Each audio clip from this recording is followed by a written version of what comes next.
먼저 사진을 한 장 보여주고 말씀을 시작하도록 하겠습니다.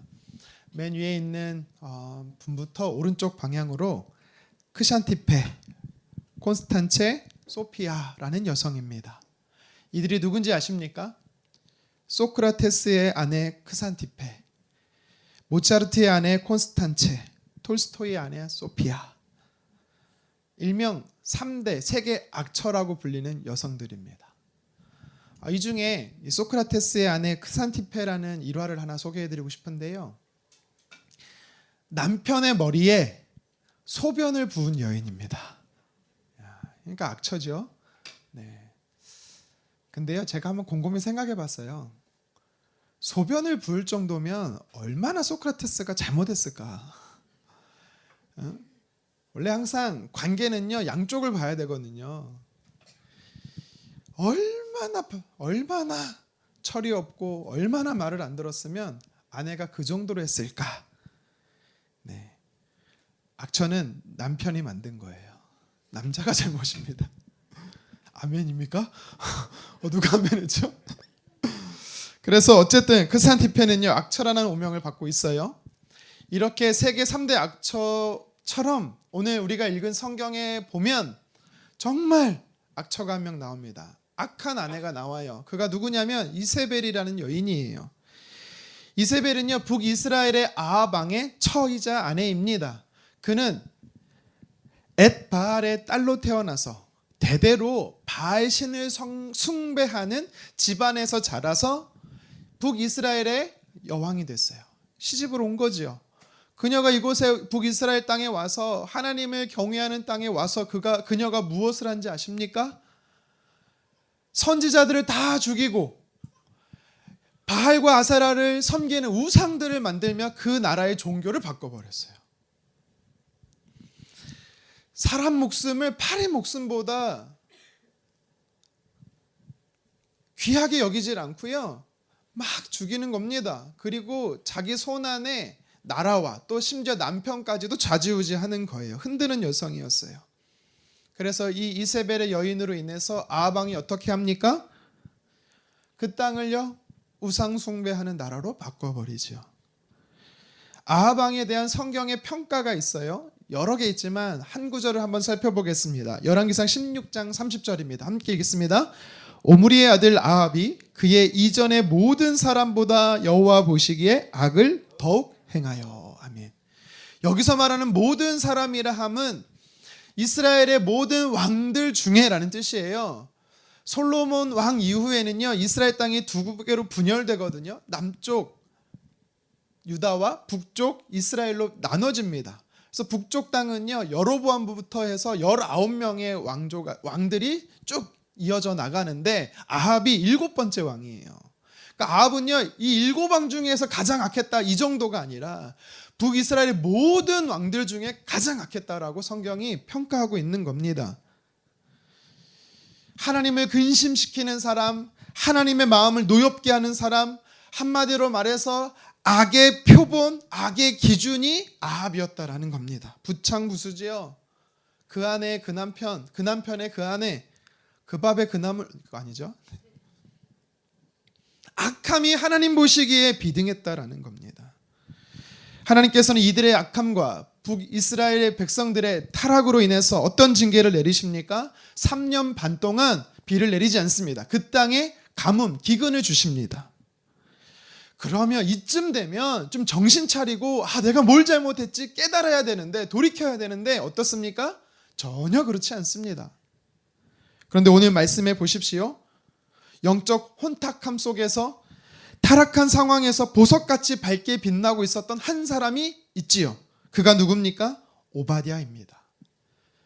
어두운 밤일수록 별이 또렷하게 보이듯이 캄캄한 영적 흑암 시대에 유난히 반짝이는 사람, 오바댜가 혜성같이 성경에 등장합니다. 여러분, 그래서 우리는 이 오바댜라는 인물에 관심을 가져야 돼요. 2주 전에도 제가 말씀을 드렸지만 열왕기상 17장부터 열왕기상 끝까지 22장 뿐만 아니라 열왕기하 2장까지 핵심 인물, 메인 인물이 누구라고 했습니까? 엘리야 선지자라고 말씀드렸어요. 하나님은 이 엘리야 선지자를 통해서 성경의 역사를 써나가고 계십니다. 그런데 그 중에 왜 18장에 오바댜라는 사람을 등장시키고 계시는가?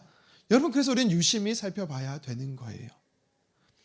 하나님은 오바댜라는 인물을 통해서 저와 여러분들에게 주시는 영적 메시지가 있는 것입니다. 그것이 무엇입니까? 이 땅에 살아가는 그리스도인들, 어렵고 힘든 세상 속에서, 악함 속에서, 악함이 관영한 이 시대 속에 살아가는 크리스찬들이 오바댜와 같은 인생을 살아야 한다라는 것을 이야기하는 거지요. 오늘 성경은 3절에 오바댜라는 인물이 어떤 사람인지 소개하고 있어요. 아주 제한적이긴 하지만 우리는 이 정보를 통해서 이 시대의 오바댜로 살아야 하는 것입니다. 그러면 구체적으로 성경은 믿음으로 사는 삶이 뭔지, 이 시대의 오바댜로 우리가 어떻게 살아야 하는지를 살펴보도록 하겠습니다. 첫 번째는요, 이 시대의 오바댜로 사는 삶은 바로 이것입니다. 내 삶의 진짜 주인을 아는 것입니다. 여러분들의 삶의 주인이 누구십니까? 무엇이에요? 주인을 안다라는 것은 내가 모시고 섬겨야 할 대상을 정확히 알고 따른다라는 거예요. 오늘 본문 3절 상반절을 다시 한번 읽어보도록 하겠습니다. 아합이 왕궁 맡은 자 오바댜를 불렀으니. 아멘. 여러분, 이 3절 상반절을 통해서 우리는 두 가지 정보를 얻을 수가 있어요. 어떤 정보를 얻을 수 있습니까? 첫 번째가 오바댜는 왕궁 맡은 왕궁의 책임자라는 것입니다. 그렇죠? 국내 대신이에요.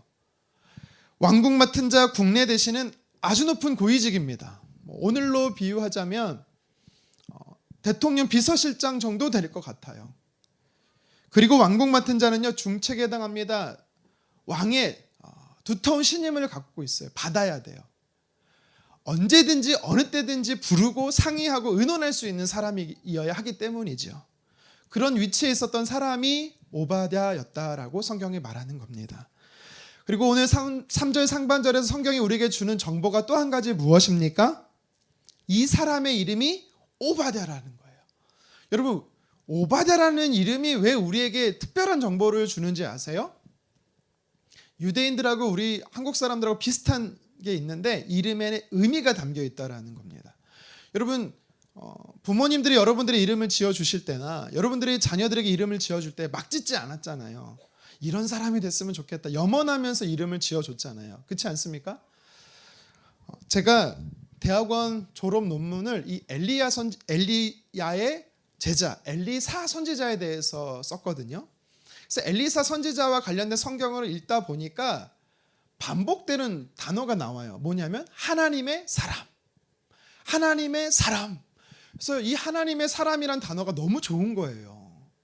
그래서 하나님의 사람 양쪽 단어 하람이란 단어를 제가 좋아했어요. 그래서 결정했습니다. 뭘 결정했냐면 아들을 낳으면 그 이름을 지으리라. 이 하람이라고 아들을 꼭 지명해서 지으리라. 첫째를 낳습니다. 아들입니까? 딸입니다. 하람을 줄 수가 없는 거예요. 그래서 어떻게 해요? 하로 시작하는 무슨 단어가 또 있을까 고민해봤어요. 하나님의 음성, 하나님의 마음 막 이렇게 하다가 하나님의 마음? 하음이 좋겠다. 그래서 끝내는 하음으로 지었어요. 그리고 3년이 지났습니다. 아내가 임신하고 아이를 낳습니다. 아들입니까? 딸이에요. 근데 하람이라고 지었어요. 왜 그랬을까요, 제가? 셋째는 계획이 없었다라는 겁니다. 둘째로 끝! 그래서 하람으로 졌어요. 근데 하나님의 계획은 달랐습니다. 셋째도 있었죠. 셋째를 사실 갑자기가 아니라 은혜 안에서 주셨기 때문에, 놀랍게 주셨기 때문에 뭐로 지을까 하다가 하엘로 지었어요. 이것처럼 저처럼 우리처럼 구약의 성경 인물은요, 그 이름이 단순히 부모의 염원 정도를 담고 있지 않아요. 그 이상이 훨씬 이상이에요. 그 이름은 그 사람의 인생관을 담고 있습니다. 그 이름은 하나님과의 관계를 이야기해줘요. 그리고 심지어 그 이름은요, 신학적 의미를 담고 있어요. 예를 들어 볼까요? 야곱. 여러분, 얼마 전에 제가 분이엘의 아침이라는 제목으로 3주간 야곱에 대해 설교를 했었었죠. 이 야곱의 이름의 뜻이 뭡니까? 발꿈치를 잡다라는 뜻이잖아요. 그래서 속이다라는 뜻이 있어요. 그의 이름이 약복강에서 이스라엘로 바뀌기 전까지, 하나님이 계명해 주시기 전까지 그는 어떤 인생을 살았는지 아세요? 아버지를 속였고 형을 속였고 심지어 그의 장인을 속이는 그런 인생이었어요. 그러니까 그 이름은요, 그 사람의 인생관을 담고 있기 때문에 여러분, 그래서 구약은요, 사람의 이름의 뜻을 우리는 잘 알아야 돼요. 그렇다면 오늘 오바댜라는 인물의 이름의 뜻이 무엇일까요? 하나님의 종이란 뜻입니다. 여러분, 그래서 3절 이 상반절의 이 말씀이 우리에게 주는 의도, 의미, 메시지가 뭔지 아세요? 그는 아합왕을 섬기는 아합의 신하였지만 그의 진짜 주인은 하나님, 그는 하나님의 신하였고 종이었다라는 사실을 성경이 우리에게 이야기하고 있는 것입니다. 여러분, 이 세상에 살아가는 사람들은요, 다 저마다의 주인이 있어요. 아닌데 하시는 분도 있을 수 있는데요, 아닙니다. 다 주인이 있어요. 왜 제가 주인이 있다라고 말하는지 아세요? 내 삶의 목적이 되는 것, 그것이 바로 주인이기 때문입니다. 주인은요, 통치자예요. 지배자입니다.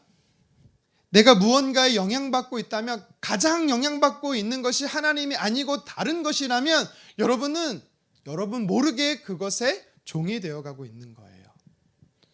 여러분들은 무엇을 위해 사십니까? 여러분은 오늘을 살게 하는 것이 무엇입니까? 내가 추종하는 것, 그것이 내 삶의 주인일 수 있습니다.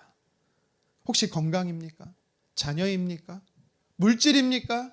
아니면 어떤 자리와 위치의 명예입니까? 성공입니까?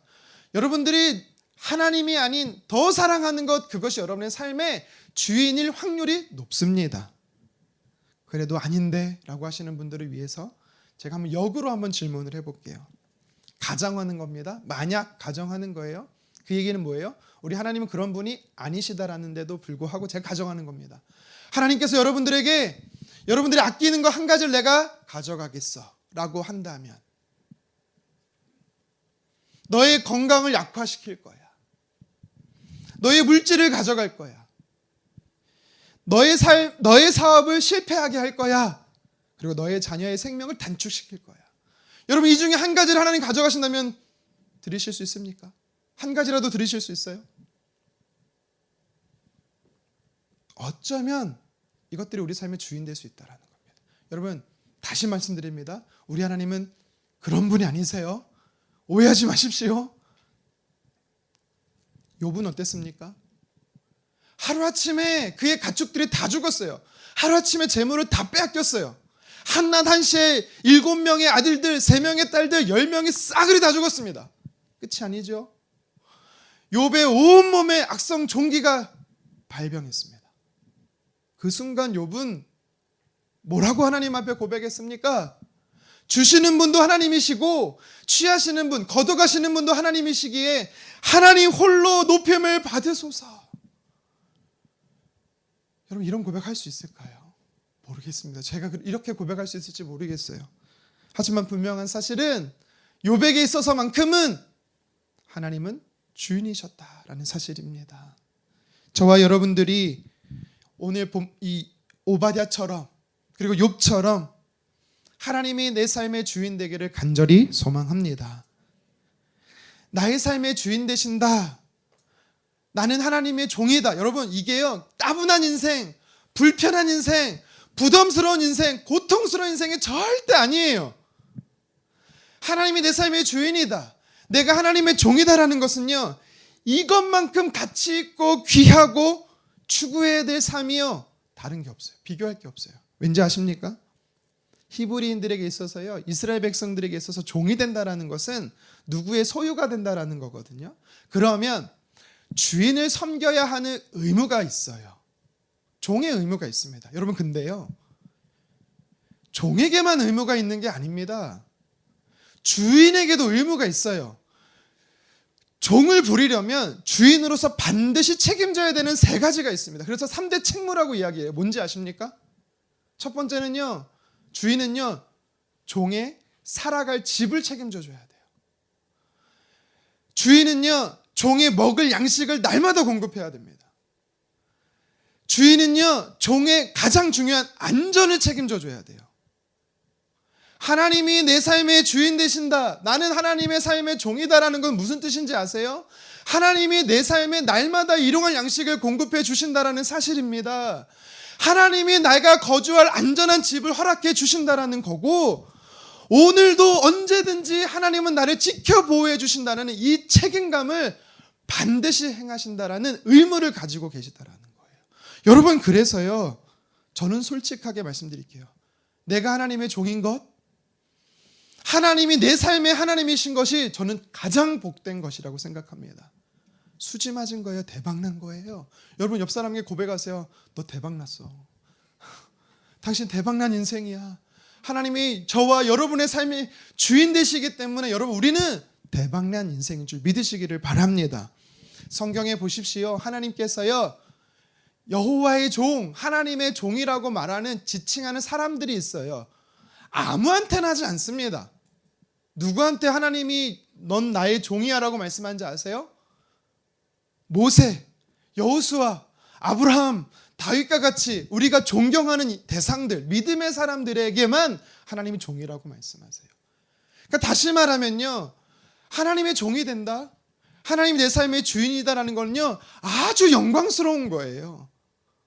명예로운 겁니다. 하나님께서는 북이스라엘 땅에 3년 6개월 동안 비를 주지 않았어요. 그래서 그 땅에 기근이 왔습니다. 이유가 뭡니까? 아합 왕과 이세벨, 그리고 북이스라엘 사람들이 하나님이 주인임에도 불구하고 하나님이 아닌 바알과 아세라를, 우상들을 주인으로 섬겼기 때문입니다. 하나님께서 제일 가증스럽게 여기는 것, 영적 간음이라고 말할 정도로 싫어하시는 것, 그것이 뭐예요? 주인을 바꿔버리는 거예요. 나를 창조하신 하나님이 내 삶의 주인 되셔야 되는데, 우리 삶의 주인이 되어 당연히 주인 되셔야 하는데, 어느샌가 하나님이 아닌 다른 것을 하나님보다 더 사랑하고 더 추구하고 삶의 목적으로 여러분 삼고 계시진 않습니까? 저와 여러분들이 오늘 성경에 등장하는 오바댜와 같이 하나님만이 내 삶의 주인이십니다, 나는 하나님의 종입니다라는 믿음의 고백을 하기를 간절히 원합니다. 하나님처럼 되려고 하는 바벨탑을 부수십시오. 내 삶에 하나님이 아닌 우상들로 대체되어 있는 주인들을 파괴시키십시오. 비가 오지 않음으로 인해 지금 내 상황과 환경에 불평할 것이 아니라, 이 비가 오지 않으면 엘리야 때문이야 라고 남 탓하기 앞서 내가 정말 하나님의 종인가, 하나님 내 삶의 주인인가, 여러분 이 사실을 먼저 점검해 봤으면 좋겠습니다. 오직 살아계신 하나님이 내 삶의 주인입니다, 나는 오직 하나님의 종입니다. 오베하다가 그렇게 살았던 것처럼 저와 여러분들이 이 시대의 오바댜로서 하나님이 내 삶의 주인으로 모시고 살아가기를 주님의 이름으로 축원합니다. 계속해서 오늘 성경에 보면 저와 여러분들이 어떻게 이 시대의 오바댜로 살아갈 수 있다라고 말씀합니까? 오바댜로 사는 삶의 방식이 있어요. 무엇이냐면 하나님을 경외하는 것입니다. 하나님을 경외하는 삶이 이 시대의 오바댜로 살아가는 삶의 방식이에요. 우리 3절 하반절 말씀을 읽어보도록 하겠습니다. 이 오바댜는 여호와를 지극히 경외하는 자라. 아멘. 3절 하반절에서는요, 성경이 우리에게 어떤 정보를 주고 있습니까? 오바댜는 하나님을 경외하는 자였다라는 거예요. 여러분, 이 열왕기상 18장 3절을요 누가 썼죠? 오바댜가 쓰지 않았습니다.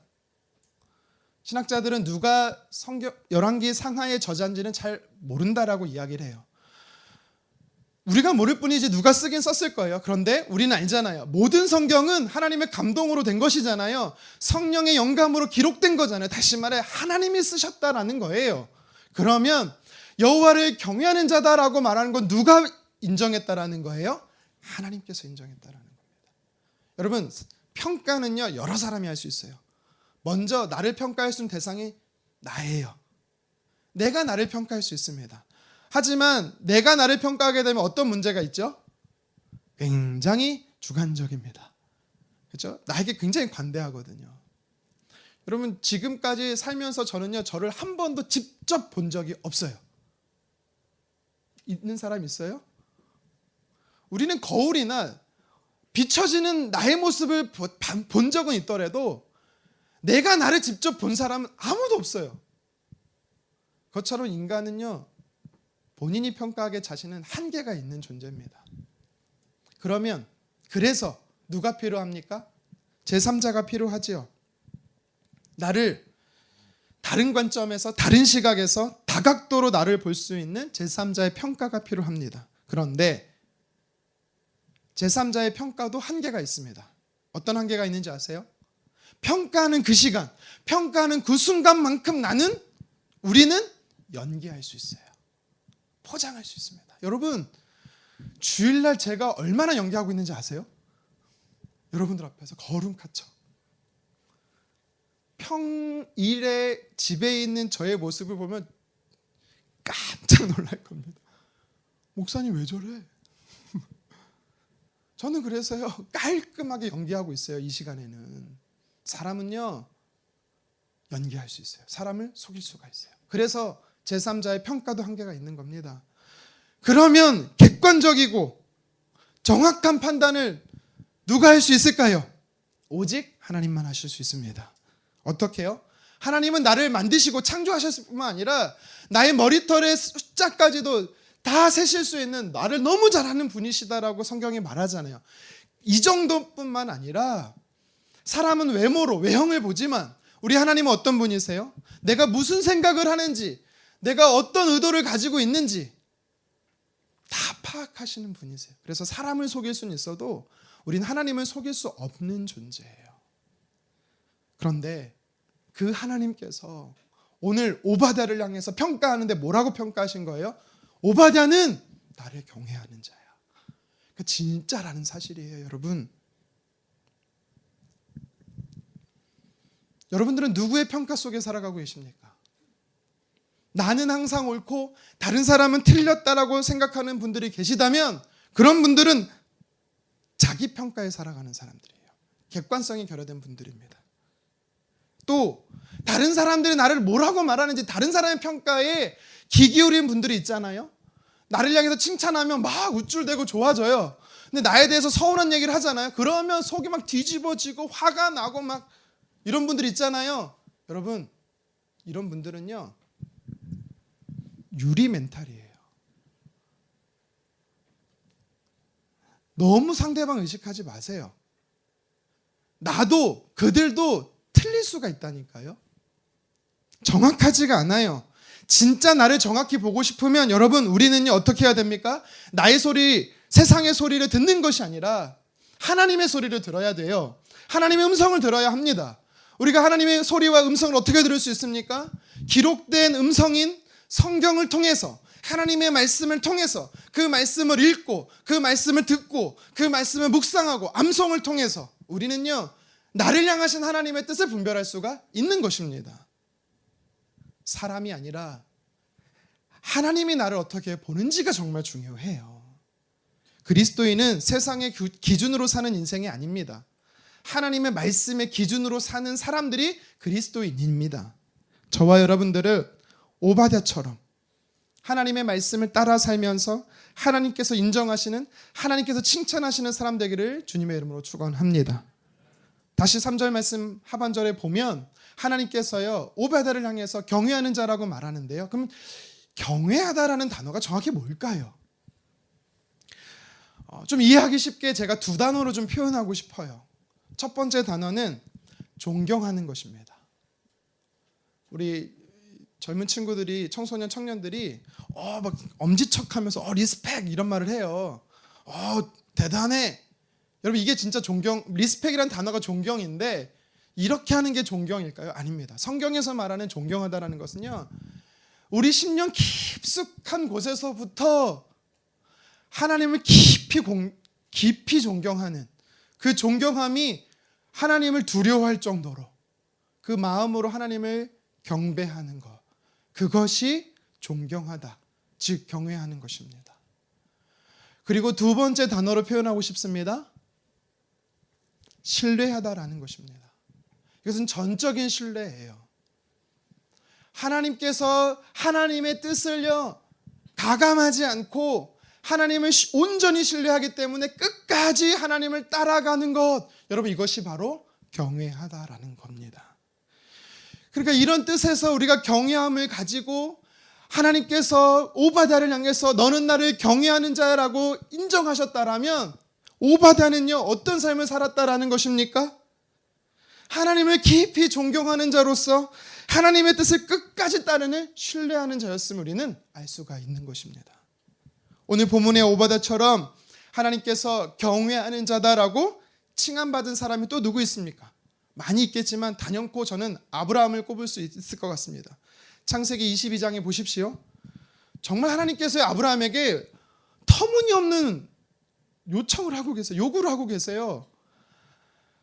하나밖에 없는 아들 이삭을요 모리아산의 번제물로 죽이라는 겁니다. 여러분 이게 말이 됩니까? 인신제사를 드리라는 게 하나님의 성품에 맞는 말이에요? 안 맞는 말입니다. 하나님께서 야곱을 통해서, 그러니까 이삭을 통해서 아브라함에게 하나님이 어떤 약속을 했어요? 이삭이 자녀들을 낳을 것이다. 자녀들이 많아질 것이다. 하나님 약속을 했잖아요. 하나님이 약속했음에도 불구하고 그 아들을 죽이라는 거는요 하나님이 그 약속에 신실하신 분이 아니다라는 것을 이야기하는 거잖아요. 또 하나님은 좋으신 분이다라고 성경은 말씀하세요. 내 삶의 가장 좋은 것을 빼앗아가시는 하나님인데 어떻게 하나님이 좋다라고 좋으신 분이다라고 우리가 인정할 수가 있어요? 그럼에도 불구하고 아브라함은 어떻게 합니까? 모리아산에 가서 그 아들 이삭을 번제로 죽이려고 하죠. 그 순간 하나님이 나타나셔서 창세기 22장 12절 하반절에 이렇게 말씀합니다. 우리 같이 한번 읽겠습니다. 이제야 내가 하나님을 경외하는 줄을 아노라. 아멘. 아브라함아 너는 나를 경외하는 자야. 하나님께서요 칭하고 계십니다.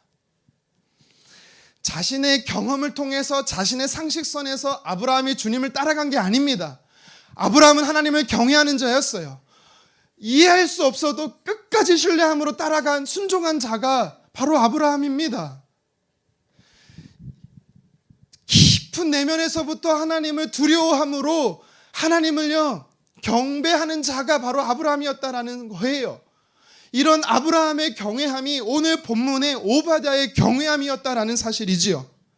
물론 오바댜는 아브라함처럼 아들 이삭을 바치는 사건을 경험하진 않았을 겁니다. 하지만 성경에 기록되어 있지 않아서 우리가 모를 뿐이지 하나님께서 오바댜를 통해서 경외하는 자다라고 칭하셨다라는 것은 오바댜도 하나님 보시기에 하나님께서 기뻐하시는 테스트를 통과했다라는 것을 우리는 알 수가 있는 거죠. 근데 3절을 다시 한번 자세하게 보세요. 오바댜를 향해서 경외하는 자다라고 그냥 경외하는 자라고 말하지 않습니다. 우리 다시 한번 3절 하반절 읽어보겠습니다. 오바댜는 여호와를 지극히 경외하는 자라. 아멘. 여러분 오바댜라는 인물이 얼마나 하나님을 경외했으면 매우 엄청난 큰 이란 뜻의 부사 지극히라는 단어가요 강조되고 있어요. 얼마나 하나님을 경외했으면. 이 지극히라는 히브리 단어는 메오드라는 단어예요. 메오드. 제가 그래서 이 메오드라는 단어가 성경에 어디 쓰여 있었을까 한번 찾아봤습니다. 제일 먼저 성경에 어디 쓰여 있는지 아세요? 창세기 1장 31절에 쓰였습니다. 여기서 보면 심히 좋았더라는 말이 나와요. 하나님께서 천지를 창조하시지요. 첫째 날부터 다섯째 날을 창조하십니다. 하루의 창조가 끝날 때마다 하나님 뭐라고 말씀하십니까? 토부. 히브리어로 좋았더라라는 뜻이에요. 하나님이 감동하셨다라는 거예요. 감격하셨다라는 거예요. 그런데 토부 하다 갑자기 6일째 딱 창조가 끝나니까 그냥 토부가 아니고 토부 메오드라고 하나님께서요 감탄사를 표하셨어요. 심히 좋았다. 너무 좋다. 이게 무슨 뜻이냐면 다섯째 날도 모두 좋았지만 지극히 비교할 수 없는 너무 큰 감격이 있다라는 것을 강조하는 단어가 메오드입니다. 여러분 또 이 메오드란 단어가 누가 썼는지 아세요? 물론 이제 예수님도 썼어요. 근데 이제 구약을 인용해서 쓰셨는데 예수님께서요. 하나님을 사랑해라. 우리가 하나님을 사랑해야 된다라고 하면서 신명기 6장 5절을 인용하셨거든요. 신명기 6장 5절에 보면 이런 표현이 나옵니다. 하나님을 사랑할 때는 힘을 다해 사랑해야 한다. 여기서 힘이라는 단어가 매우 듭니다. 어떤 의미인지 아세요? 전심으로 전력을 다해서 할 수 있는 최선의 노력을 다해서 하나님을 사랑해야 된다는 거예요. 여러분 그렇게 하나님 사랑하고 계십니까? 여러분 오바댜처럼 하나님을 경외하기를 힘쓰고 계십니까? 매우 노력하고 계십니까? 여러분 하나님을 경외한다라는 것은요, 일주일에 한 번 교회 와서 예배드리면 하나님께 인정받는 게 아니에요. 모태신앙이라고 주어지는 게 아닙니다. 신앙생활 연수가 길다라고 내가 직분 있는 자라고 하나님을 경외하는 자라 칭함이 주어지는 게 절대 아니에요. 오바댜는 어떻게 했습니까? 매일의 삶에서 하나님을 신뢰하고 매일의 삶에서 하나님의 뜻을 따르려고 애썼어요. 노력했어요. 매우 됐다라는 것입니다. 얼마나 뛰어났길래, 하나님 보시기에 얼마나 뛰어났길래 하나님께서는 지극히 경외하는 자라고 하셨을까요? 오바댜가 살아갔던 당시를 생각해 보세요. 바알과 아세라 숭배가 만연했던 우상 숭배 현장 속에서 그는요 하나님을 경외하는 자였어요. 3년 6개월 동안 비가 안 왔어요. 북이스라엘 땅에 살았던 오바댜 역시도 그도 마실 물이 없었어요. 환난과 기근이 동일하게 그에게 있었어요. 그런데도 불구하고 그는 어떻게 했습니까? 그런 어려움이 찾아왔을 때 더 열정적으로 하나님을 경외했다라는 사실입니다. 그가 섬기던 리더 누굽니까? 아합이었어요. 아합은 어떤 사람이에요? 하나님을 대적하는, 성경이 말하기를 어떤 왕보다 가장 악한 왕, 악의 축이라고 표현할 정도로 그런 사람과 함께 있으면서도 그는요 하나님을 더 경외했다라는 사실입니다. 그래서 오늘 성경은 하나님은 지극히 경외하는 자다라는 것을 인정하신 겁니다. 오늘날로 말하면 오바댜는요 교회에서만이 아니라 삶의 현장에서, 가정에서, 일터에서 하나님을 경외하는 자로 살았다라는 겁니다. 간혹 신앙생활을 제대로 하려면 세상을 등져야 해라고 말하는 사람들이 있어요. 그래서 갑자기 잘 다니던 직장을 막 던지고 막 신학교 가는 사람들이 있어요. 그러지 마세요. 신학교는 저만 가면 돼요. 목사 하려고 하지 마세요. 저만 하면 돼요. 아, 여기 또 전사님 계시네요. 그래서 수도원 영성이라고 하죠. 은둔 생활하면서 하나님만 바라봐야 온전한 신앙생활이라고 말하는데 아닙니다. 제가 8개월 수도 생활해서 해봐서 아는데요. 물론 유익이 있어요. 하지만 하나님은, 예수님은 뭐라고 말씀하십니까? 우리가 악한 세상 속에서 살아가고 그곳에서 하나님의 일하심과 도우심을 경험하라고 그렇게 기도하셨잖아요. 오바댜를 다시 볼까요? 오바댜가 어디서 살아갔습니까? 아합 왕이 살던 그 왕궁에서 살았어요. 우상 숭배가 만연하는 북이스라엘 땅에서 살았어요. 하나님을 대적하는 사람과 일하면서 하나님을 경외했어요. 나한테 이런 문제만 없으면, 이런 사람만 없으면, 이런 환경만 없으면 나는 하나님 잘 섬길 수 있는데, 여러분 그렇게 생각하지 마세요. 지금 내가 살아가는 가정이, 일터가 절망이고 낙심돼도 우리는 오바댜처럼 그곳에서 하나님을 경외해야 되는 것입니다. 여러분 교회에서 있으면 중간 정도만 해도 경외하는 것처럼 보여요. 쉬워요. 하나님을 경외하는 게. 여러분 다 경외하는 것처럼 보이거든요.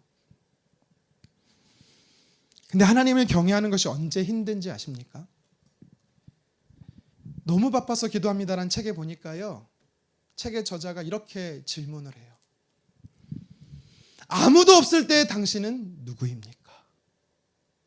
아무도 보지 않을 때 당신은 누구입니까? 여러분 너무 적나라한 질문 아닙니까? 민낯이 다 드러나는 질문 아니에요? 여러분 그 장소에 있을 때, 그 사람과 있을 때 하나님을 경외하는 사람이십니까? 저도 너무 부끄럽습니다. 여러분, 그래도 저와 여러분들은 하나님을 경외하기를 포기하지 않았으면 좋겠습니다.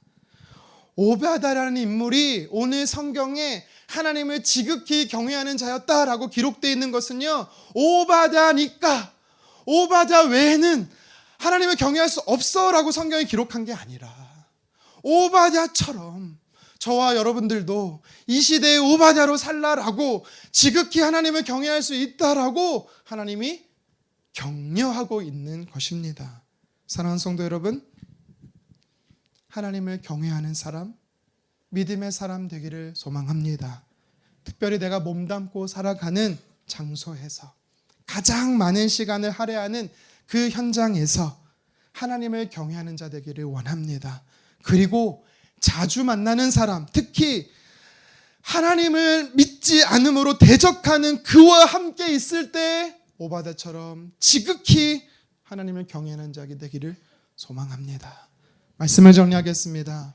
오늘 우리가 살아가는 시대는요, 오바댜가 살았던 시대와 매우 비슷해요. 죄악에 물든 우상숭배가 판을 치는 시대고, 하나님이 아닌 저마다의 주인을 따로 섬기며 그들의 종이 되어 가는 시대입니다. 이런 시대에 하나님께서요, 진짜 찾는 사람이 있어요. 누구냐면 오바댜 같은 사람이에요. 저와 여러분들이 이 시대에 하나님이 찾으시는 오바댜 되기를 간절히 소망합니다. 우리가 오바댜처럼 살려면 어떻게 해야 합니까? 오늘 성경은요, 3절을 통해서 우리에게 두 가지를 이야기하고 있지요. 첫 번째는 내 삶의 주인이 하나님이신 것을요, 아는 사람이에요. 다시 말하면 나는 하나님의 종임을 인정하는 사람이에요. 그런 사람이 바로 오바댜입니다. 여러분, 세상의 주인이라고 말하는 많은 우상들이요, 자세히 살펴보세요. 한결같이 여러분들의 삶을 가둡니다. 매이게 합니다. 결핍하게 하고요, 낙심케 하고요, 절망하게 합니다. 하지만 내가 하나님의 종이 되잖아요. 하나님이 내 삶의 주인 되시잖아요. 그럼 어떤 일이 일어나는지 아세요? 하나님은 세 가지의 책무를 다하십니다. 여러분들의 필요를 날마다 공급하실 것입니다. 여러분들이 안전하게 거할 수 있는 처소를 허락하실 것입니다. 여러분을 지키시고 보호하시는 의무를 반드시 행하실 것입니다. 여러분, 하나님을 주인으로 모시기를 바랍니다. 두 번째로 오늘 성경이 우리에게 어떤 삶이 오바댜의 삶이라고 말합니까? 하나님을 경외하는 삶을 살라라는 것입니다. 오바댜는 깊은 내면의 깊은 곳에서부터 하나님을 존경했어요. 그를 하나님을 예배했고요, 하나님이 온전히 신실하다라는 사실을 알고 온전히 끝까지 하나님을 따랐던 사람이 오바댜입니다. 하나님 그런 오바댜를요, 너는 나를 경외하는 자라고 인정해 주셨어요. 하나님의 인정하심이, 오바댜를 향해 인정하심이 여러분들을 향해서 인정하신 하나님의 칭찬과 격려가 되기를 원합니다. 특별히 하나님께서는요, 지극히 경외하는 자다라고 말했습니다. 그가 지극히라는 하나님의 칭함을 어떻게 받을 수 있었어요? 그가 일상에서, 만나는 사람 속에서, 어려운 환경 속에서 더더욱 하나님을 경외했기 때문입니다. 여러분, 혹시 오늘 이 오바댜처럼 3년 6개월에 비가 오지 않은 영적 가뭄과 기근 속에 있는 혹시 성도님들 계십니까? 가정의 아픔, 직장의 어려움, 사업의 실패, 건강을 잃어버리신 분 있습니까?